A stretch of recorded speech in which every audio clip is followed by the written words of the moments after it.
aux États-Unis et qui est sur les traces de Prabhupada. Tous pratiquement vieux, on aurait bien voulu les revenir ici pour en profiter. Et bon, à travers lui, on peut quand même bénéficier de la miséricorde de Prabhupada. Donc, je vais d'abord chanter Namo Vishnu Padaya Chaitanya Krishna Rupine Shamat Bhakti Sarupavada Namo Vishnu Padaya Krishna Krishna Yavutade Srimati Bhaktivedanta Swami Namo Vishnu Padaya Krishna Krishna Yavutade Srimati Bhaktivedanta Swami Om Namo Bhagavate Vasudevaya.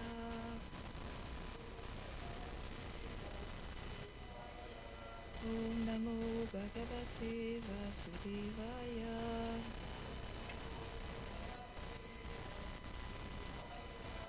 Om Namo Bhagavate Vasudevaya.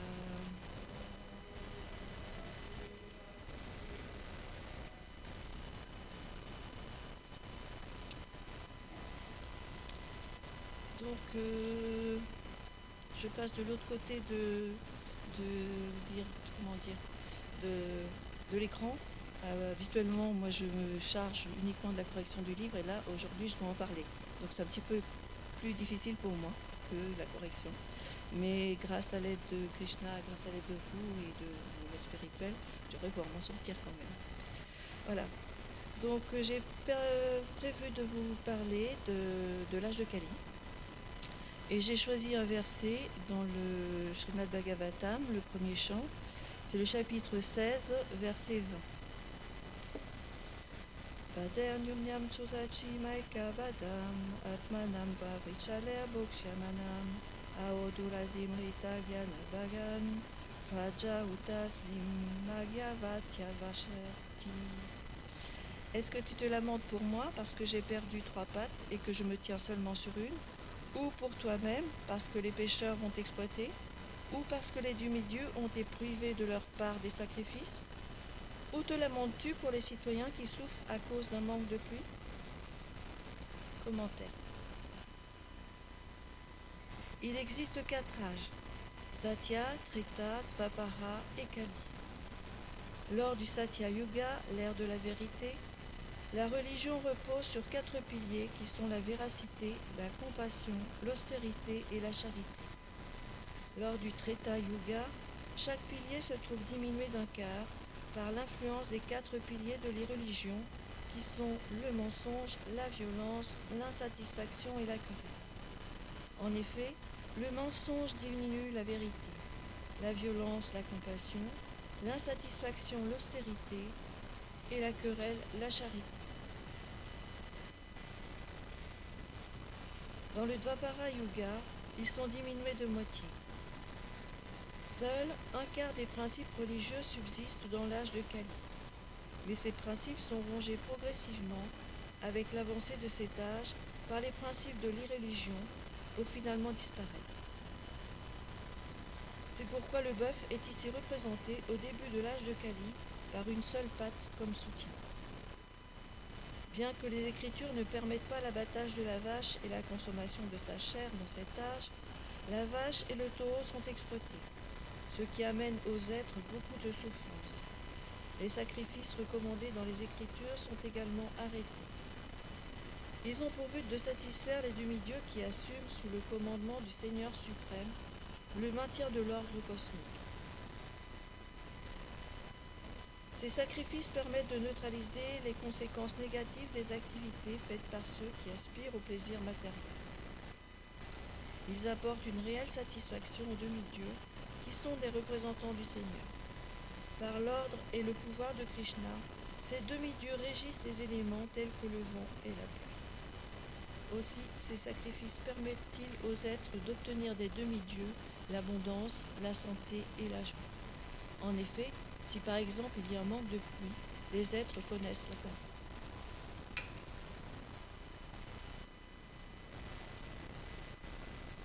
Omaganati Vandasya Gyanam Jalam Shalakaya Chakshurumiltamena Tasme Shigurave Namah Shri Chaitanya Manovistam Stapitam Yena Bhutale Svayam Upa Padamayam Gadati Vapadam Vancha kalpa talubyacha kripa sindubhya evacha patitanam pavanebhyo vaishnavebhyo namo namo Mahavadanaya Krishna Prema Pradayate Krishnaya Krishna Chaitanya Nandi Gaura E Krishna Karuna Sindhu Dinabandhu Jagatpate Gopesha Gopika Kanta Radha Kanta Namostute Hare Krishna Krishna Krishna Hare Hare Hare Ramo Ramo Ramo Hare Hare.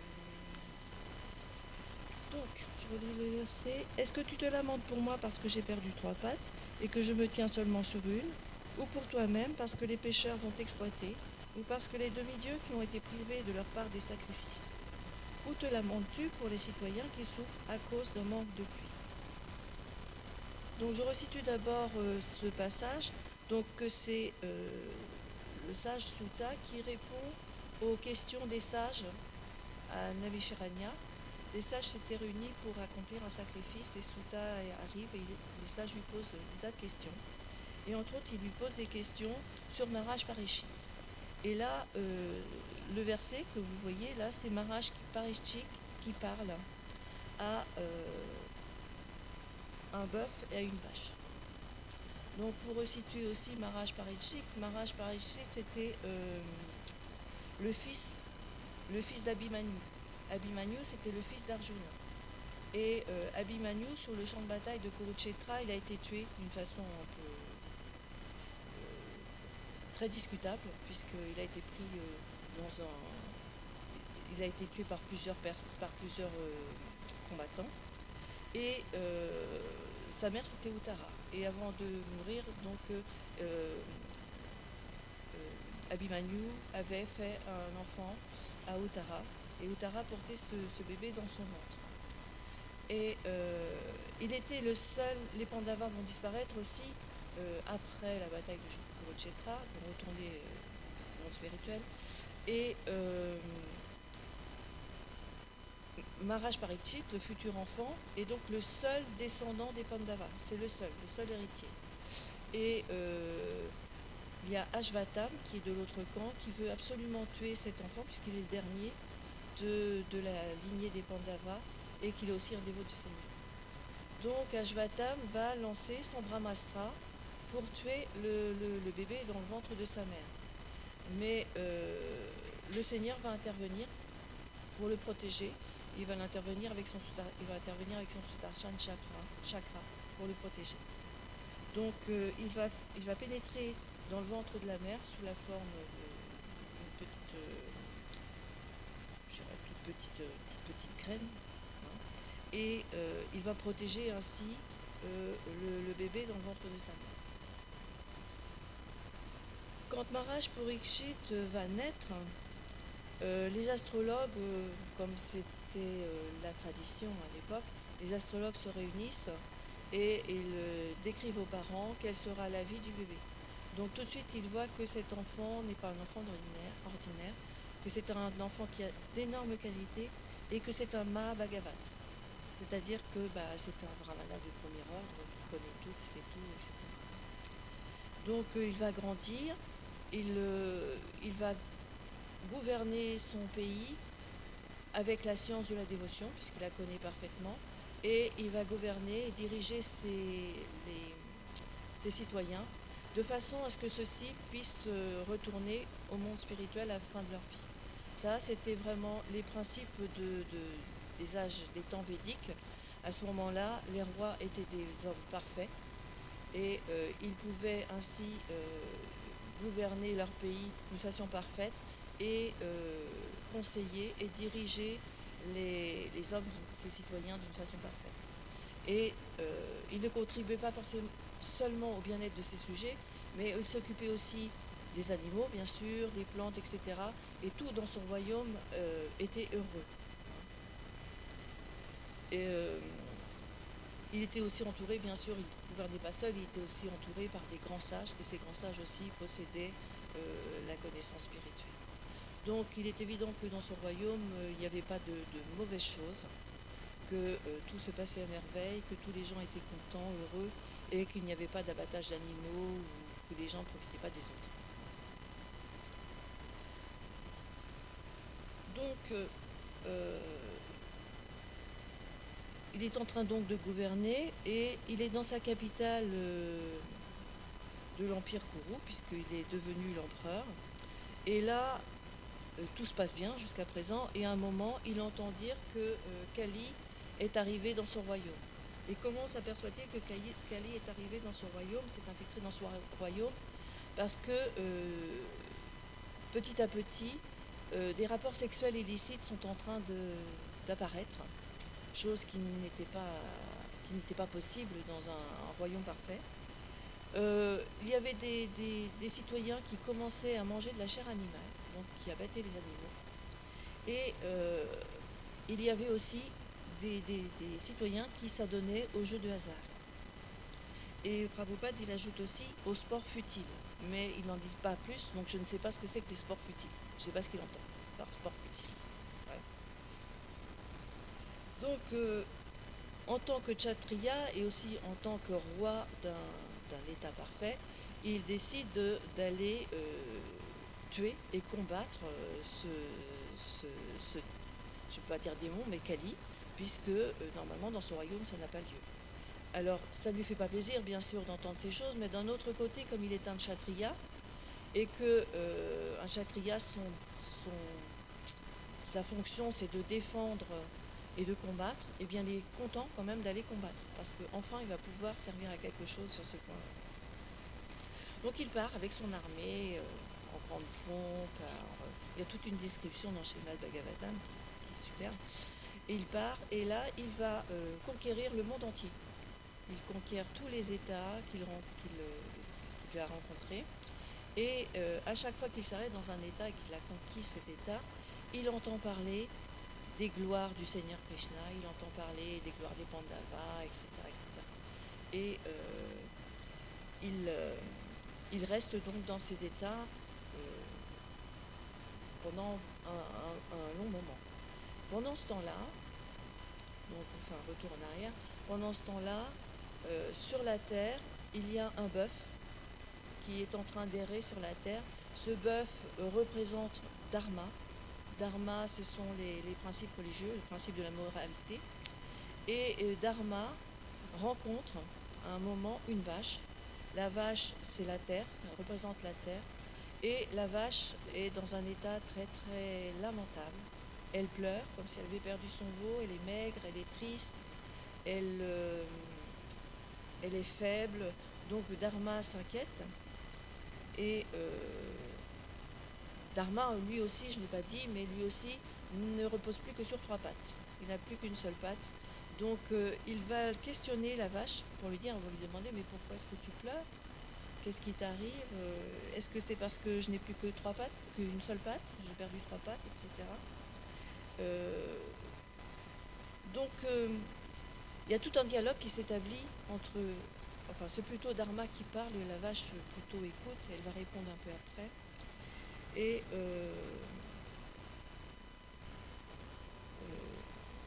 donc il lui explique, c'est plutôt Vishwanath Chakravarti Thakur dans les commentaires qui dit que dans les temps védiques et qui existent toujours, il existe 4 ères: Satya Yuga, Vapara Yuga, j'ai oublié le Treta Yuga avant, et le Kali Yuga. Donc au temps de Maharaj Pariksit, au début de son règne, on était dans le Satya Yuga.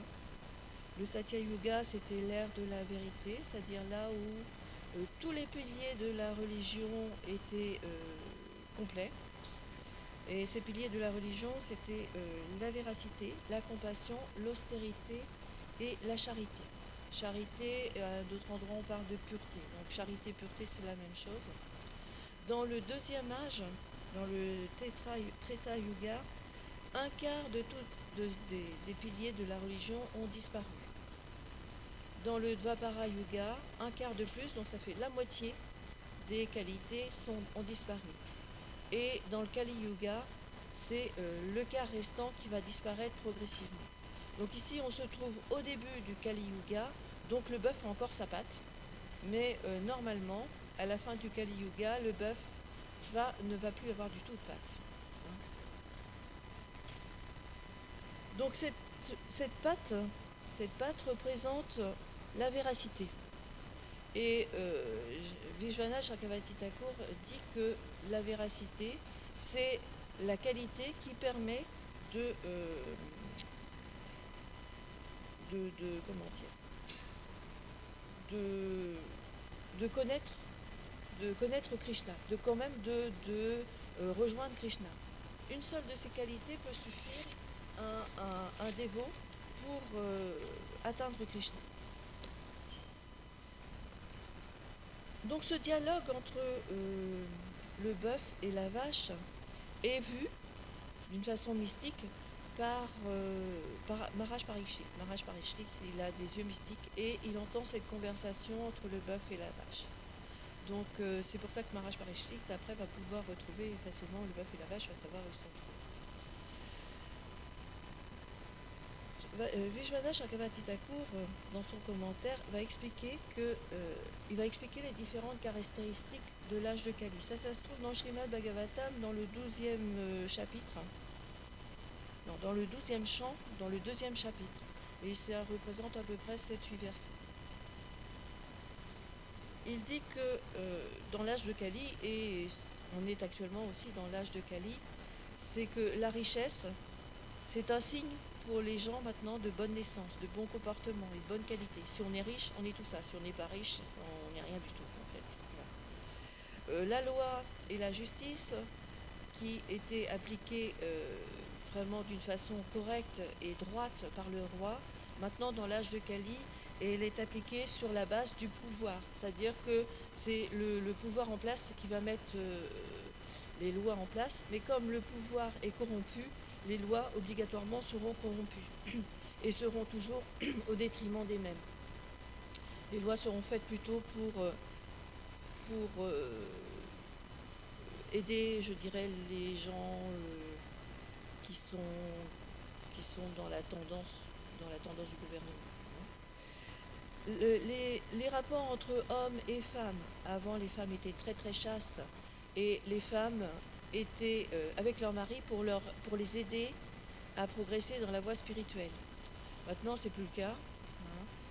Tous les deux sont des personnes très dégradées et leur union est basée uniquement sur l'attraction sexuelle. Uniquement. Donc il est évident que tous les deux s'entraînent, c'est un cercle vicieux, et tous les deux s'entraînent dans une spirale désastreuse, je dirais. La tromperie, qui était une mauvaise qualité dans le Satya Yuga, qui n'existait pas d'ailleurs, maintenant c'est un signe pour le succès dans les affaires. Plus on trompe les gens, plus on aura de succès dans les affaires et plus on sera riche. Donc c'est tout à fait le contraire de ce qui existait dans Satya Yuga. Les brahmanas au Satya Yuga, ils avaient un cordon brahmanique parce que ils avaient les qualités pour être un brahmana. Ça veut dire qu'on ne naissait pas forcément brahmana, c'était celui qui avait les qualités qui était brahmana. Maintenant, c'est plus totalement le cas. Il y a même encore en Inde des brahmanas de caste, c'est-à-dire que on est d'une famille brahmana et on devient brahmana même si on n'a pas les qualités.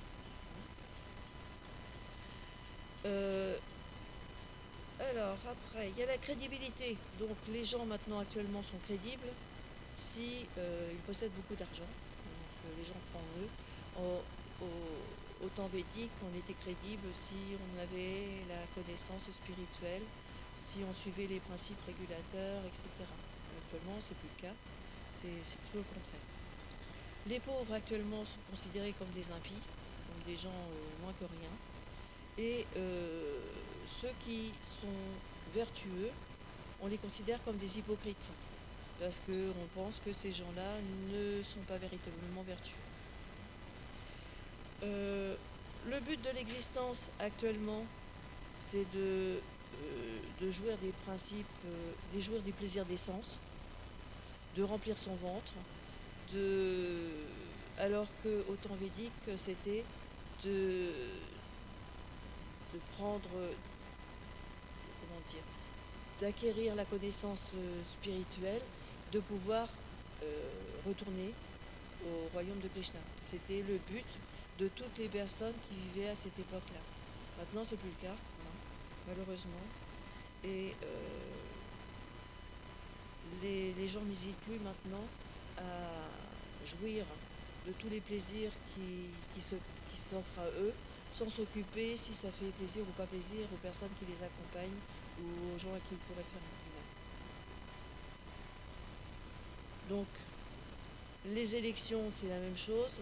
Les élections, les gens qui sont élus sont des gens corrompus, tout simplement parce que les gens qui les élisent, eux aussi sont des gens corrompus, et ils ne peuvent élire que des gens corrompus.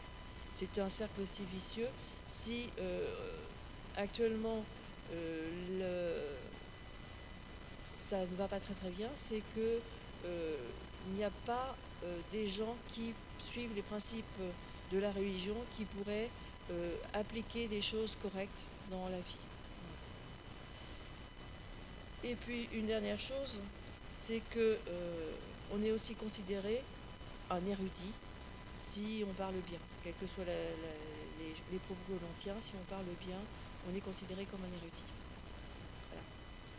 Donc dans notre monde, dans notre âge actuel, tout est basé sur les apparences et non sur les qualités des gens. Donc on va revenir à Maharaj Parikshit. Donc Maharaj Parikshit va donc arriver sur le lieu sur le lieu où se trouvent la vache et le bœuf. Et là, il va donc voir le bœuf et donc sur une patte, et la vache qui est en train de pleurer. Le bœuf, il est tout blanc, il est en train d'uriner de peur. Et là, il voit aussi un Shudra. Alors un Shudra, c'est une personne de basse classe qui est en train de frapper le bœuf et la vache avec une massue.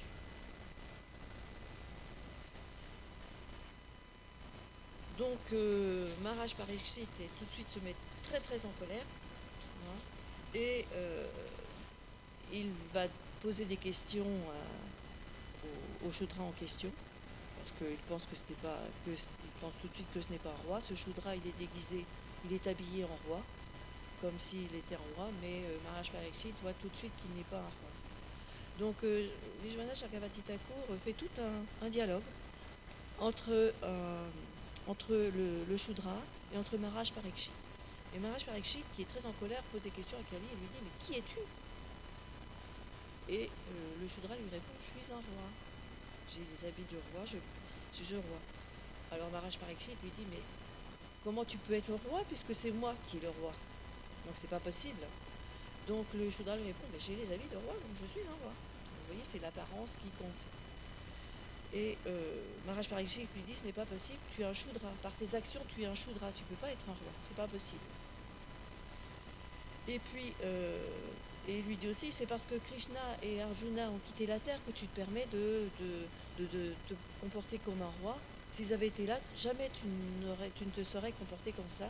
Et jamais tu n'aurais battu la vache et le bœuf. » Et là, il se tourne vers Dharma et vers la vache et il lui demande « Mais qu'est-ce qui se passe? Pourquoi n'as-tu plus qu'une seule patte? Qu'est-ce qui t'a fait ça ?»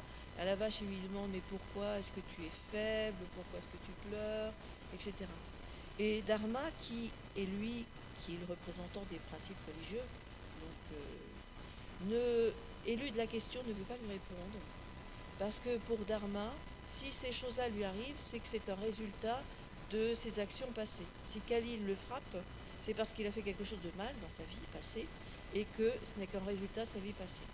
Donc il ne peut pas accuser le Shudra, il ne peut pas accuser Kali de lui faire du mal, puisque normalement c'est le résultat de ses actes passés. Donc quand Maharaj Parikshit voit les réponses de Dharma, il comprend tout de suite que Dharma, c'est le représentant des principes religieux. Donc,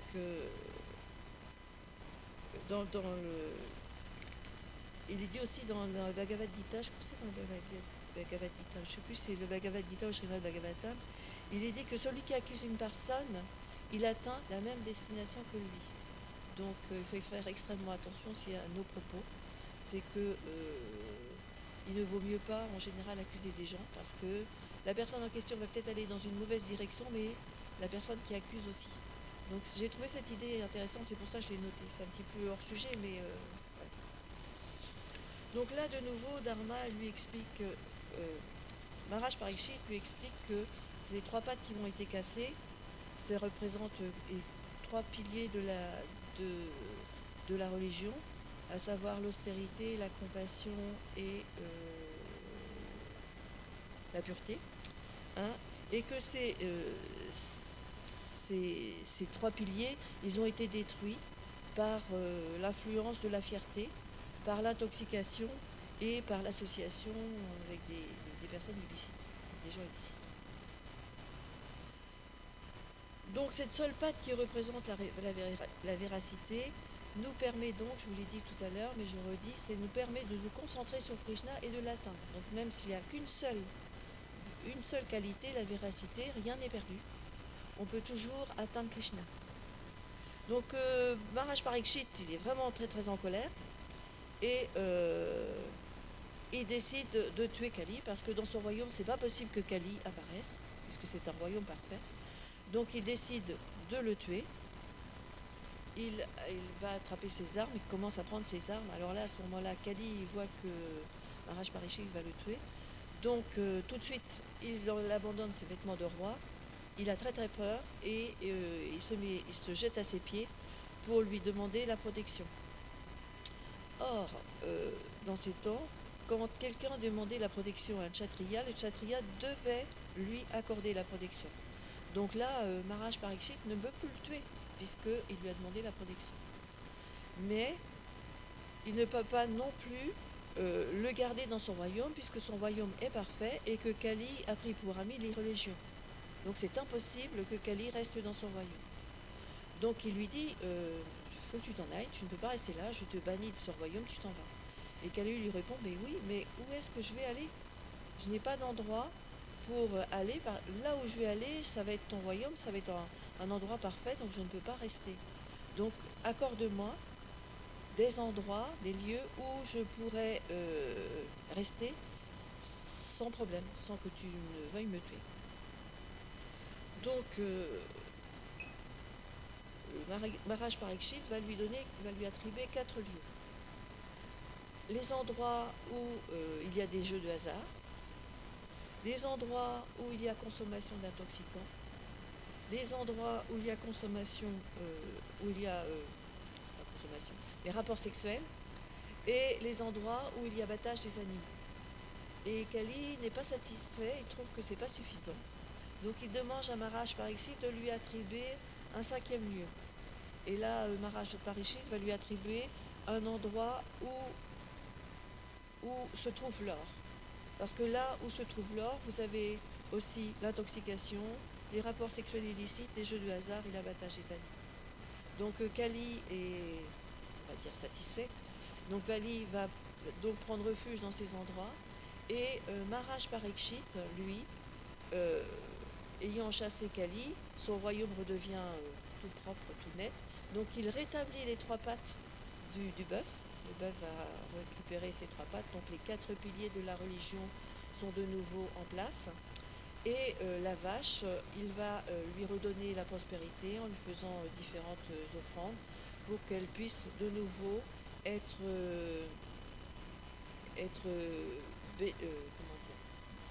bienfaisante, accorder toutes ses richesses aux gens, c'est-à-dire tout ce qu'elle produit, ses céréales, ses fruits, ses légumes, etc. Donc tout ceci, c'était un récit sur l'âge de Kali. Alors maintenant, on est actuellement dans cet âge de Kali. Donc Maharaj Parikshit est parti et l'âge de Kali petit à petit s'est installé, malheureusement. Tant que Maharaj Parikshit a été là, ça a été bien. Mais... Donc nous nous trouvons dans l'âge de Kali. Donc nous devons faire face à tous les problèmes de les religions de l'âge de Kali. Et il faut essayer en tant que dévot du Seigneur, puisque ici on est un peu considéré un petit peu comme des petits dévots du Seigneur, eh bien, comment faire pour éviter les influences de l'âge de Kali pour nous permettre un jour de devenir des purs dévots? C'est là la question la plus importante en fait. Et il y a plusieurs choses. Déjà, la première des choses, c'est éviter les 5 lieux qu'on a décrits tout à l'heure, les 5 lieux où le règne les religions. Donc je répète, il y a l'endroit où il y a l'abattage des animaux, parce que ça supprime, ça enlève la compassion. Donc si on va dans des endroits où il y a abattage des animaux, notre compassion va diminuer. Et bien sûr, nous non plus, on ne doit pas s'adonner non plus à l'abattage des animaux. Ça comprend aussi, bien sûr, éviter de tuer les insectes, des choses comme ça. Éviter les endroits où on peut s'intoxiquer.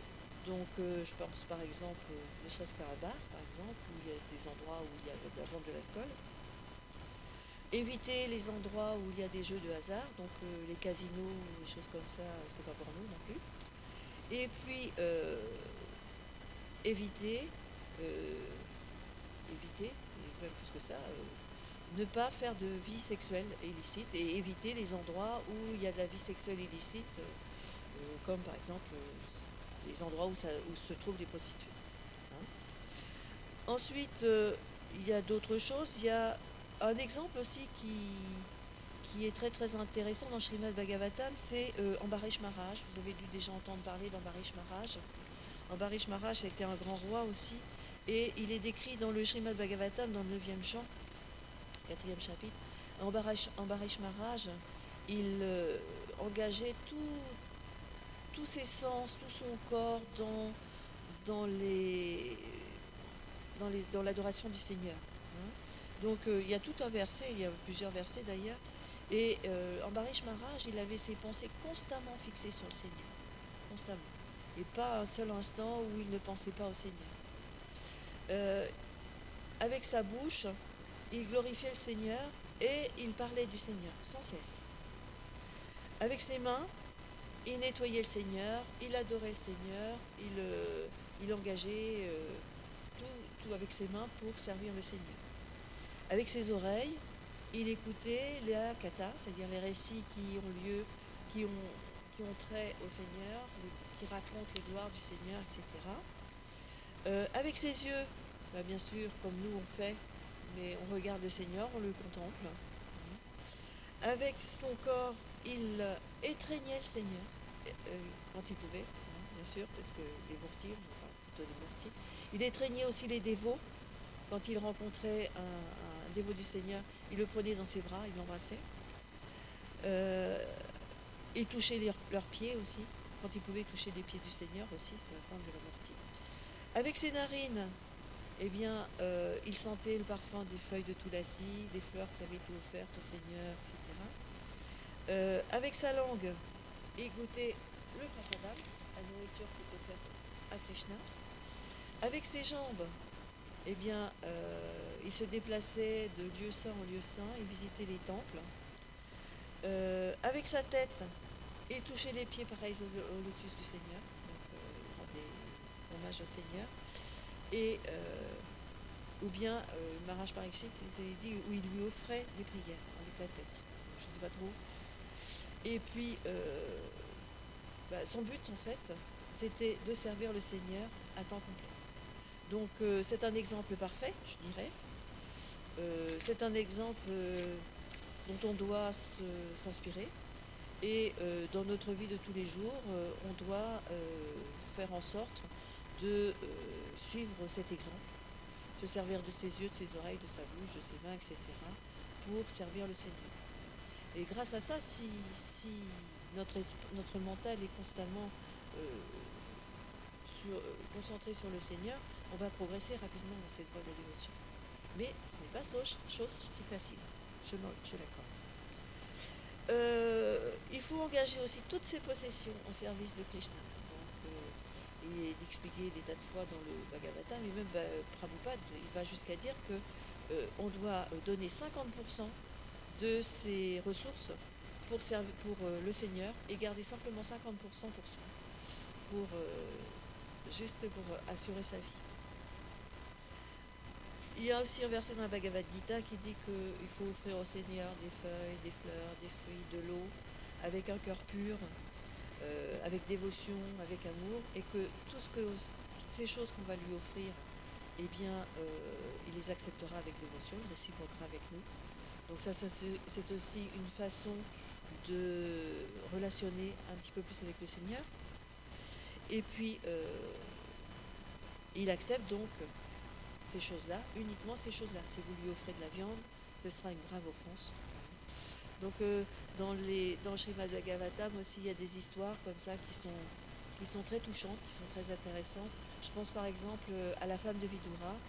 Un jour, Krishna va rendre visite à Vidura dans sa maison. Et la femme de Vidura, elle est tellement en extase de le voir. Elle lui offre une banane, mais elle épluche. Et au lieu de lui offrir la banane, eh bien, elle va lui offrir la peau. Et le Seigneur va manger la peau de banane, en grande extase lui aussi, parce que elle a fait cette offrande d'une façon totalement désintéressée, avec un amour immense, que le Seigneur réciproque avec elle, et il mange la peau de la banane comme si c'était une banane. Voilà. Il y a aussi un autre exemple, c'est dans les contes védiques que j'ai trouvé cette histoire. C'est l'histoire d'un brahmana, d'un cordonnier, et c'est Narada qui va rencontrer ce brahmana et ce cordonnier. Donc il se promène dans tout l'univers, Narada, et il rencontre d'abord un brahmana, mais un brahmana qui est fier, un peu imbu de sa personne, et qui demande à Narada d'aller voir le Seigneur Narayan et de lui demander dans combien de vies est-ce qu'il va être libéré, dans combien de vies il va pouvoir retourner au monde spirituel. Narada lui dit d'accord, je vais aller le voir. Et avant de retourner voir le Seigneur Narayan, il rencontre aussi un cordonnier. Et le cordonnier lui pose la même question. Il lui dit, lui rend ses hommages, tout humble, il lui dit s'il te plaît, va demander au Seigneur Narayan dans combien de temps est-ce que je vais retourner au monde spirituel. Donc Narada va voir le Seigneur Narayan et lui pose la question voilà, le brahmana, il m'a demandé dans combien de temps est-ce qu'il va te rejoindre, il va venir te rejoindre. Et le Seigneur lui répond lui dans son vie. Narada est très étonné, mais il ne pose pas de questions, il repart avec la question.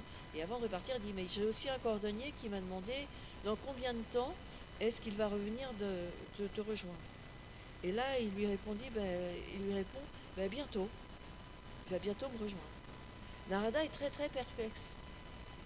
Donc, mais il ne pose pas de questions, il accepte ce que le Seigneur Narayan lui répond, et il repart donc, et il va voir le brahmana. Et il dit au brahmana, ben voilà, le Seigneur Narayan, il m'a répondu dans son vie. Voilà, le brahmana se met en colère, il lui dit, c'est pas possible, t'es un menteur, c'est pas possible. D'abord, qu'est-ce qu'il faisait le Seigneur? Et Narada lui répond, mais il était en train d'essayer de faire passer un chameau dans le trou d'une aiguille. Alors là, le brahmana est encore une fois de plus en plus en colère, et il lui dit, mais c'est pas possible, c'est impossible, tu me racontes des mensonges. Narada lui dit, mais c'est comme ça, voilà, c'est ce qu'il était en train de faire. Donc il repart et il va voir le cordonnier. Et le cordonnier lui dit, alors qu'est-ce qu'il t'a répondu? Et Narada lui répond, il m'a répondu bientôt.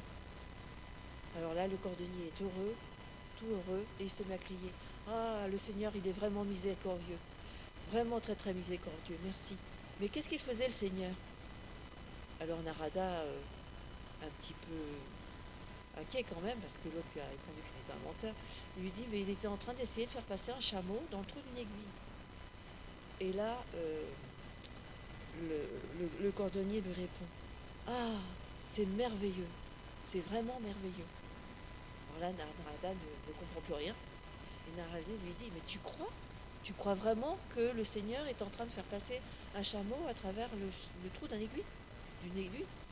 Et le cordonnier lui répond, oui, bien sûr, puisque le Seigneur, il est capable dans une petite graine, de mettre un énorme chêne. Pourquoi est-ce qu'il ne passerait pas un chameau dans le trou d'une aiguille? Donc cet exemple vous donne véritablement euh, la- ce que c'est que la dévotion d'une personne.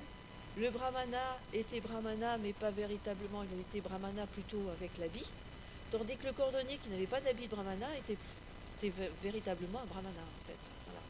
Donc il faut se méfier aussi des apparences. Autre influence, autre règle pour éviter les influences des influences de Kali.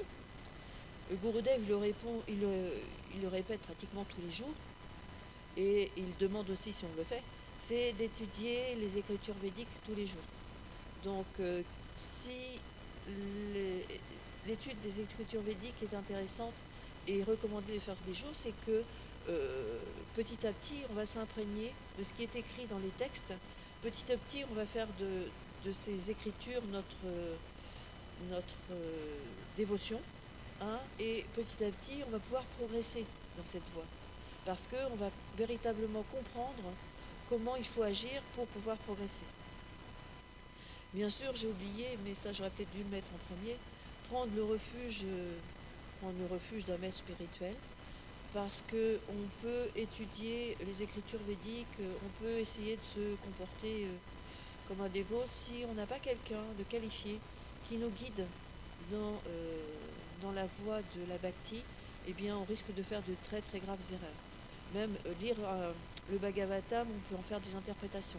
Mais le spirituel, il est toujours là pour nous aider à progresser, pour nous dire ben là tu t'es trompé, là c'est bien, continue, va dans cette voie. Il est capable aussi parfois d'être très tranchant, parce qu'on a véritablement bifurqué, mais il est aussi capable d'être très très affectueux vers ses disciples. Ça dépend de la façon dont le disciple se comporte en fait. Mais dans tous les cas, qu'il soit affectueux, qu'il soit sévère, c'est une preuve de son amour. C'est difficile, moi je reconnais que moi aussi j'ai beaucoup de mal avec ça, quand mon maître spirituel me châtie, c'est toujours très très difficile, parce qu'on se dit mais c'est pas possible, il m'aime pas, voilà. Or il faudrait pas le dire, il faudrait pas penser ce genre de choses, il faudrait dire merci Seigneur, mon Gurudev est très miséricordieux avec moi, il me permet de progresser, etc.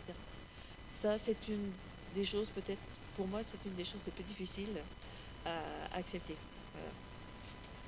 Et puis, bien sûr, le maître spirituel, sa consigne, c'est de chanter les saints noms tous les jours, parce que je dirais que le chant des saints noms, c'est un vaccin. C'est d'être vacciné contre toutes les mauvaises choses de l'âge de Kali. Et si on chante tous les jours les saints noms, ben ce vaccin, petit à petit, va agir sur nous, et petit à petit va nous permettre de progresser dans cette voie, de progresser dans cette vie, et peut-être dans les vies suivantes, puisque je suppose qu'il nous faudra certainement des tas et des tas de vies encore pour un jour pouvoir voir Krishna, un jour pouvoir toucher ses pieds pareils au lotus, et un jour pouvoir ne plus avoir à revenir sur ce, je dirais ce terrain de la bataille du monde spirituel, et rester dans le monde spirituel, bataille du monde matériel, ouais, et revenir et rester dans ce monde spirituel où tout semble merveilleux, où tout est joie, bonheur, etc. Donc nos souhaits, je suppose à tout le monde, hein, je prends le mien, mais je pense que c'est le souhait de tous les dévots qui sont réunis ici. Leur souhait, bien sûr, c'est d'échapper à ce monde matériel qui n'apporte que des souffrances, et d'intégrer pour toujours le monde matériel. Donc c'est tout ce que je vous souhaite aujourd'hui, c'est de pouvoir progresser rapidement et de quitter ce monde matériel pour un monde spirituel meilleur. Voilà, je vous remercie.